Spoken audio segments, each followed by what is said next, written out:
विदर्भ आणि मराठवाड्यात उष्णतेच्या लाटेसदृश्य स्थिती असल्याने बुलढाणा येथे उष्णतेची लाट आली आहे। आज अकोला, अमरावती आणि वर्धा जिल्ह्यात तीव्र उष्णतेची लाट येण्याची शक्यता असल्याने ऑरेंज अलर्ट देण्यात आलाय।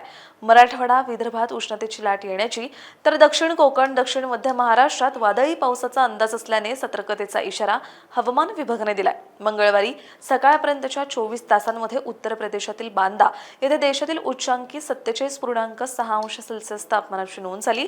पूर्व उत्तर प्रदेश ते मध्य महाराष्ट्र, मराठवाडा ते उत्तर कर्नाटक, केरळ ते लक्षद्वीप बेटांपर्यंत समुद्र सपाटीपासून 1.5 किलोमीटर उंचीवर हवेचा कमी दाबाचा पट्टा आहे। यातच आंध्र प्रदेशच्या किनारपट्टीवर समुद्र सपाटीपासून 3.1 ते 5.8 किलोमीटर उंचीवर चक्राकार वाऱ्यांची स्थिती असून त्यापासून रायलसीमा, दक्षिण कर्नाटक, केरळ ते आग्नेय अरबी समुद्र ते लक्षद्वीप बेटांपर्यंत हवेचा कमी दाबाचा पट्टा सक्रिय आहे। मंगळवारी सकाळपर्यंतच्या 24 तासात वर्धा येथे राज्यातील उच्चांकी 46.5 अंश सेल्सिअस तापमानाची नोंद झाली।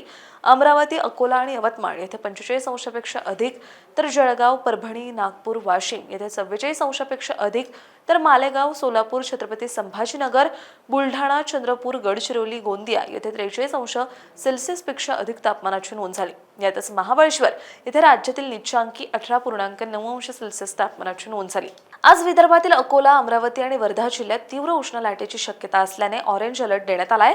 मराठवाड्यातील हिंगोली, नांदेड, विदर्भातील यवतमाळ, नागपूर जिल्ह्यात उष्ण लाटेची तर सिंधुदुर्ग आणि कोल्हापूर या जिल्ह्यात वादळी पावसाची शक्यता असल्याने सतर्कतेचा इशारा देण्यात आलाय। उर्वरित राज्यात अंशतः ढगाळ हवामान, तुरळक ठिकाणी विजांसह पाऊस आणि उन्हाचा चटका कायम राहण्याचा अंदाज हवामान विभागाने वर्तवलाय।